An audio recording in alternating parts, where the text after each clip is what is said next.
A very warm welcome to the latest in our series of webcast interviews with key figures in the debate on the 2014 Scottish independence referendum. Delighted to be joined today by Scotland's Deputy First Minister, Nicola Sturgeon, who's been answering some of the hundreds of questions you've sent in.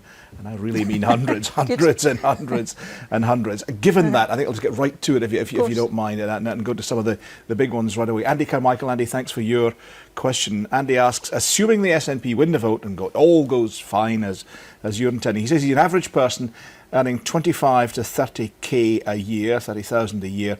How much better off might he expect to be, and could you give him evidence that folk could be better off under independence? Well, the benefit of independence is that we get to take decisions that are in our own best interest. Now, on day one of independence, we'll inherit the tax rates that are the case in the UK, and it will then be for future Scottish governments to decide whether and to what extent they want to make a difference to those particular tax rates. But the big advantage of independence, of course, is that we get to access all of Scotland's resources, because, as you know, in recent years Scotland has been relatively better off than the rest of the UK, so we can use those additional resources for the benefit of Scotland as a country, but also to the benefit of individuals as well. But you can't tell Andy precisely how much he'll be better off. You can't tell William Laurie, who's a business owner, who says he just isn't hearing detail sufficient to convince him. I'm not going to sit here and pretend to people that in an independent Scotland we won't, as is the case in the UK, have elections, and people will have the opportunity to decide whether they vote SNP or Labour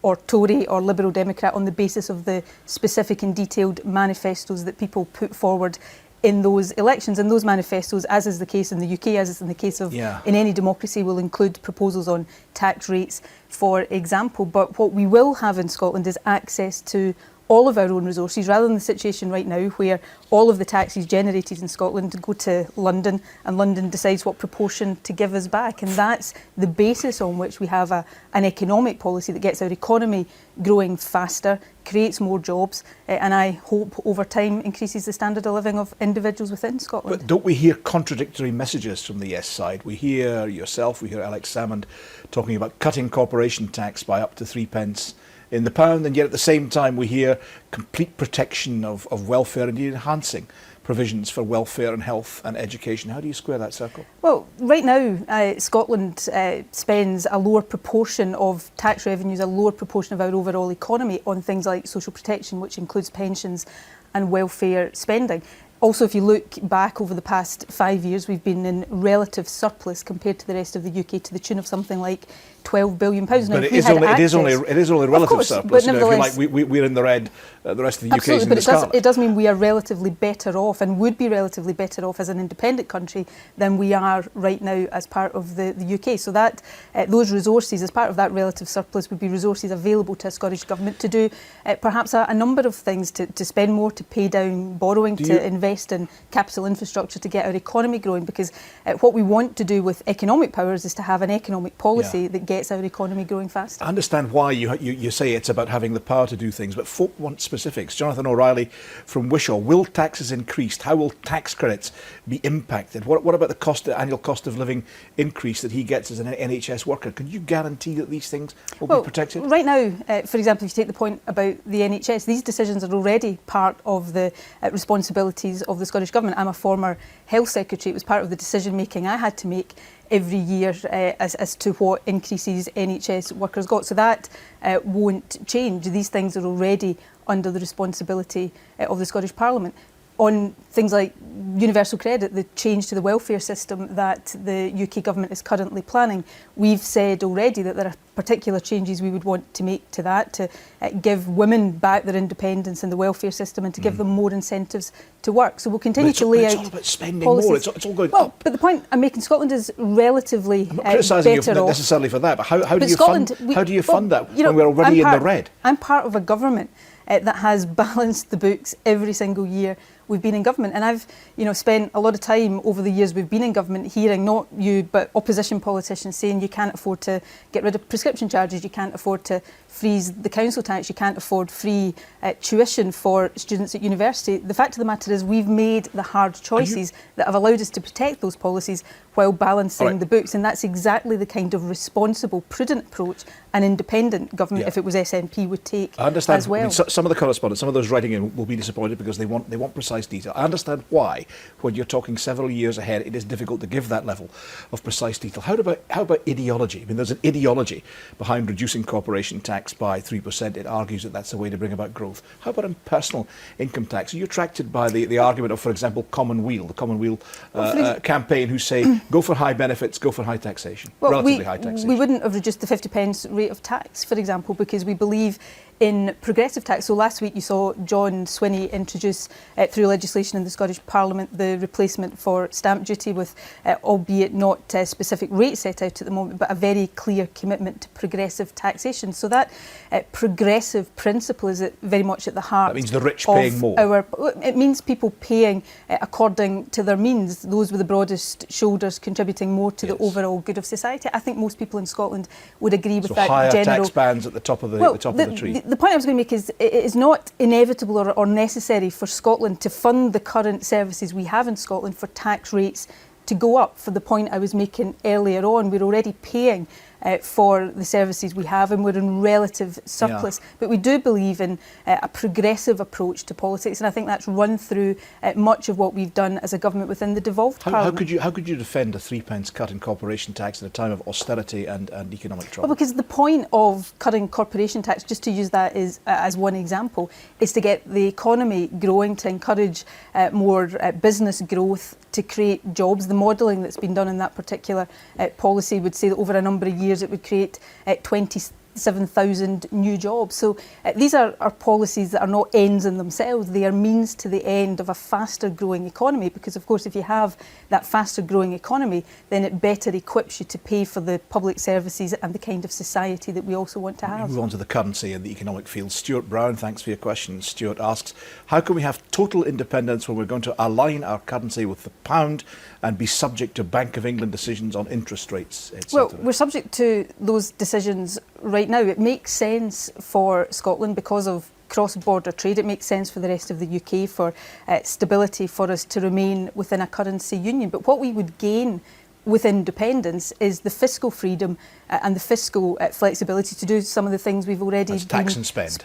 Speaking about, to make sure we've got the kind of tax rates that are right for our economy, right for individuals, to make sure we've got a welfare system. But you accept that the central bank, the central bank would want a fiscal pact whereby you don't diverge. Well, we've already said, and remember the Fiscal Commission working group has looked at this in pretty exhaustive detail. There's a document, a report of more than 200 pages going into the fine detail of this. Of course, you would have a stability pact that looked at overall levels of borrowing and debt, but the Scottish Government, an independent Scottish Government, would have fiscal freedom, fiscal independence, fiscal flexibility to make sure we've got the kind of policies that help us to create the economy we want and the kind of society we want as well. A couple more questions on this. David Neal from Glasgow asks how long you believe independent Scotland would keep attached to sterling. Would it be a transitional period before I believe that we should use the pound for the long term. Now, others will no doubt argue a different position, just as there are those for example, the parties on the no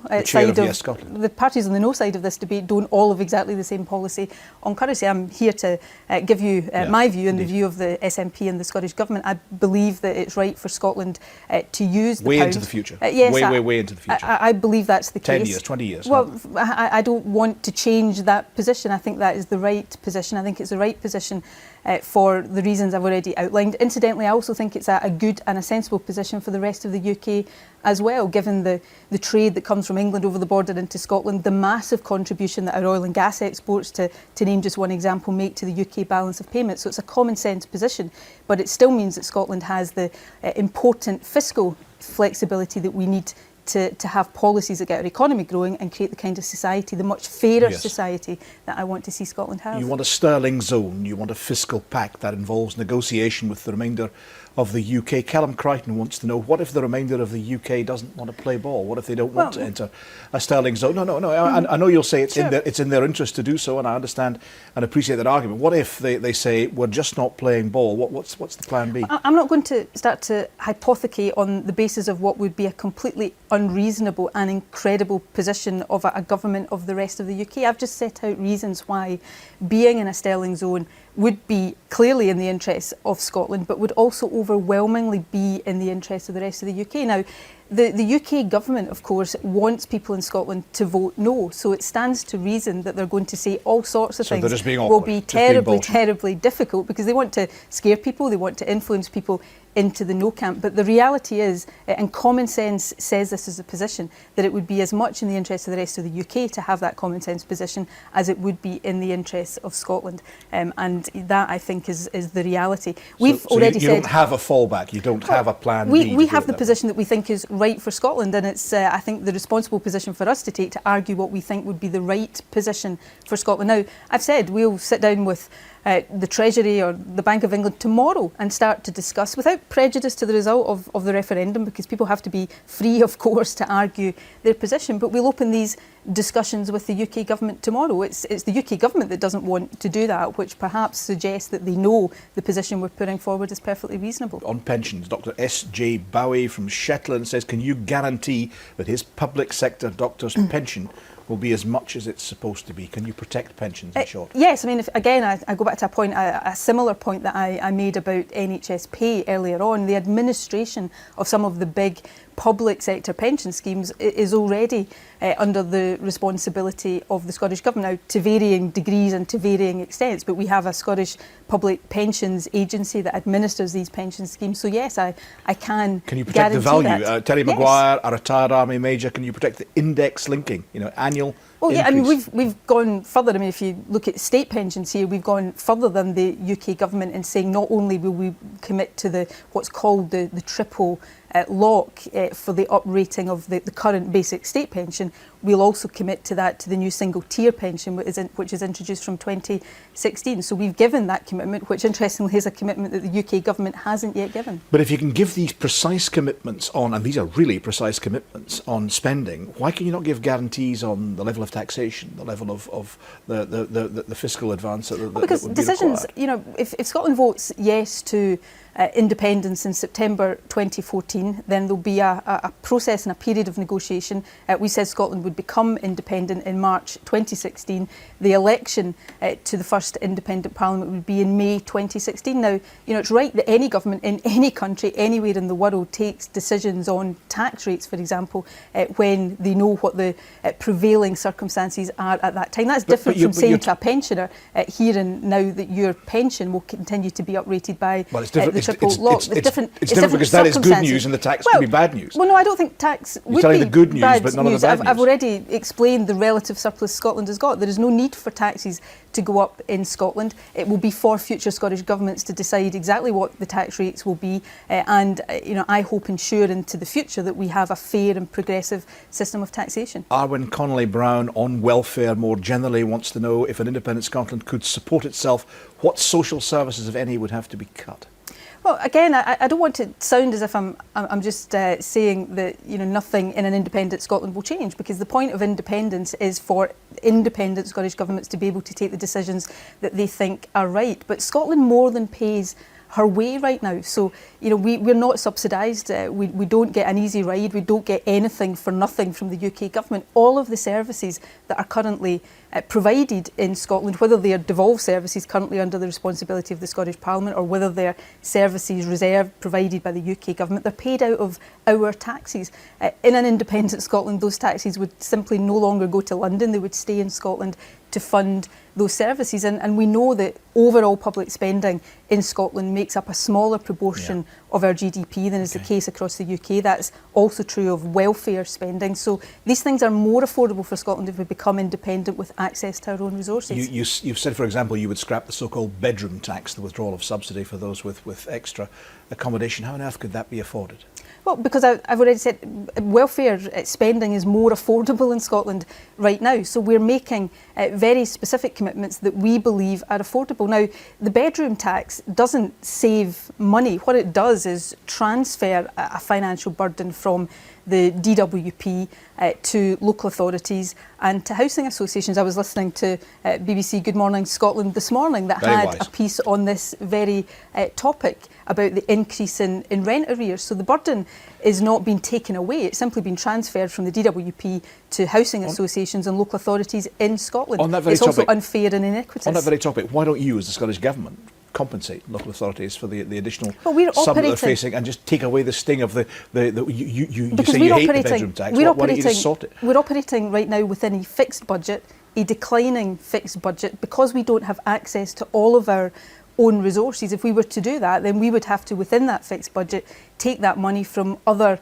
worthwhile, deserving causes, whether that's the NHS or other local government services. You can do that if you have access to all of Scotland's resources and able to make these decisions. So you have a choice and you're choosing not to support those facing the problems. We've done a number of things, finding money within our fixed budget, for example, to put extra money into the Scottish Welfare Fund to help people that are vulnerable and in need, mitigating, taking away the 10% cut to council tax benefit as that was transferred to the Scottish Government. So we are taking action where we can, but we can't be dishonest with people. When you operate within a fixed budget handed down from London, a declining in real terms fixed budget, then there is a limit to what you can do. The answer to the welfare cuts that I think many people in Scotland think are deeply unfair, penalising the most vulnerable in society, is to have the powers over welfare in the first place, but also have access to our resources so we can take different decisions. And forgive me for rattling on again.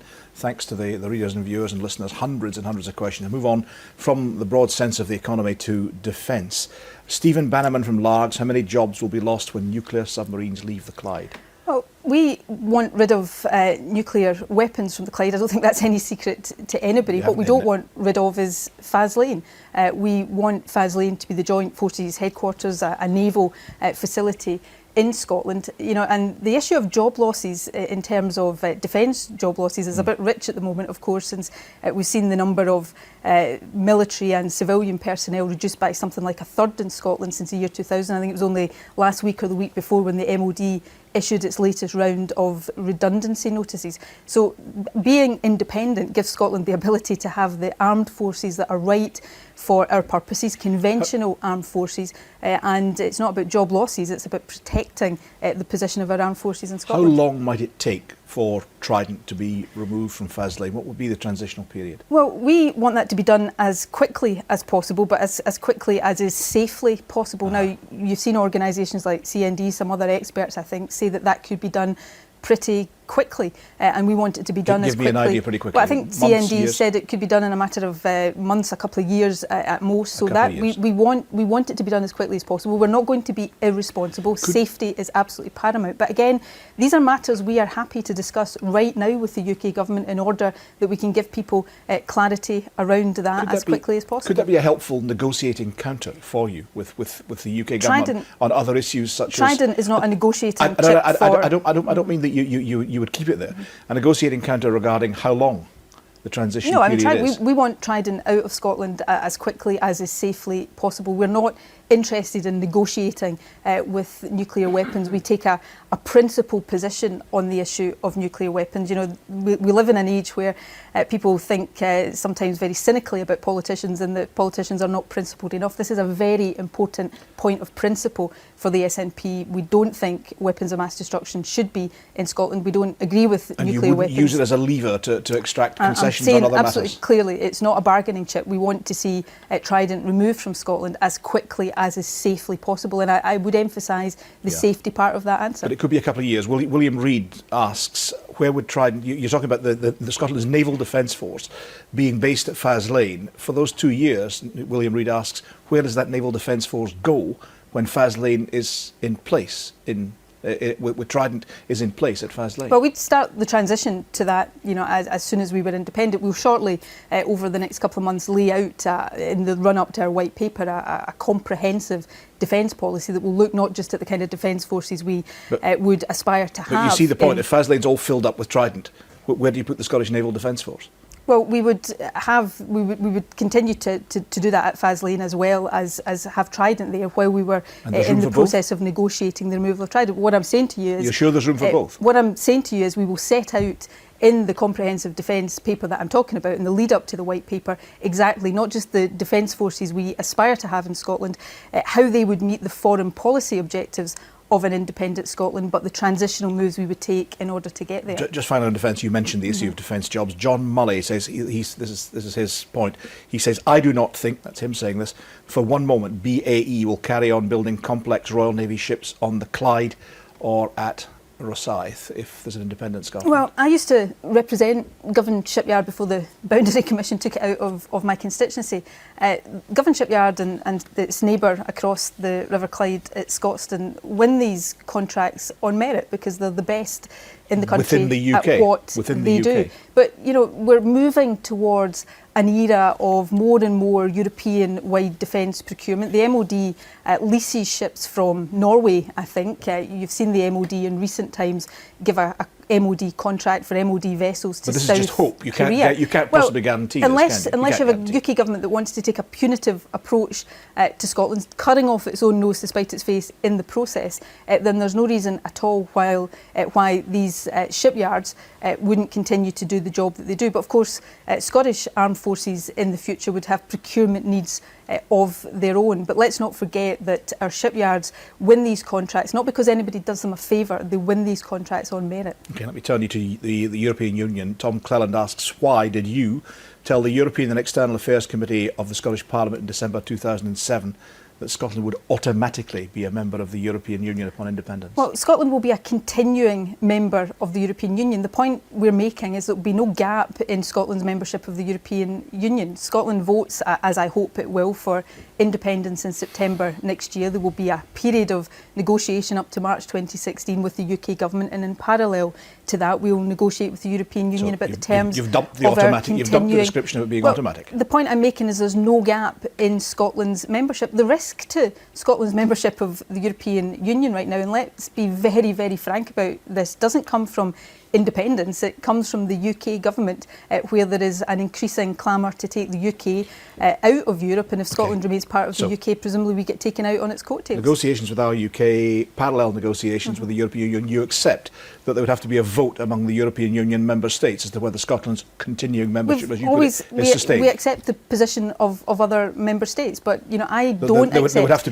be a vote. Let me be 100% clear on that. Yes, I accept that other member states would have that say on Scotland's continuing membership. They would have to express their view on that. But you know, I do not accept, and I will never accept this view that it is in anybody's interest in Europe to see Scotland not being a member. I mean, we're sitting here today. Croatia has become a member of the European Union today. This is an organisation in the business of enlargement, and interestingly, Croatia has become a member of the EU today. It hasn't become a member of the Euro. It hasn't become a member of Schengen. So you know, that's the real world out there, which often the No campaign seems to want to ignore. If they have their say or their vote, as you say, the other 27 members, if they have their say, it would be open to one of them, Spain, for example, Belgium, or any other country, to say no, we don't agree to Scotland's continuing membership being sustained. It would be open to them to do so. We can talk about theory, or we can talk about the real world. This is Scotland that's been a member, a full member of the European Union for 40 years. The entire body of European law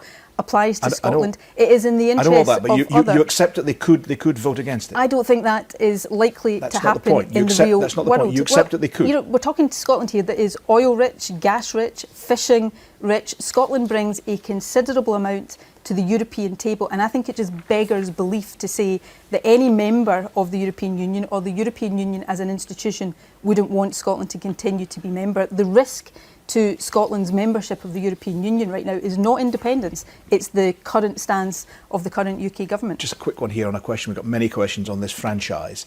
Expats, you've heard the argument before, but expat Scots, Robert Sterling, a Scot living in Canada, other examples, why don't they have a vote in this referendum? I understand. I think you interviewed me about this very much on the day we published the franchise bill to extend the franchise to 16 and 17-year-olds. I can understand that emotional argument. Lots of people love Scotland and want to have a part to play in this debate, but when you get to deciding who has the right to vote, you have to, I think, have a decision based on residency. The rules that we are introducing in the franchise bill passed the Scottish Parliament last week are the same as the voting rules for Scottish Parliament and local government elections, would be the same rules that applied to the devolution referendum. You have to have a line drawn somewhere, and I think we're taking the right decision.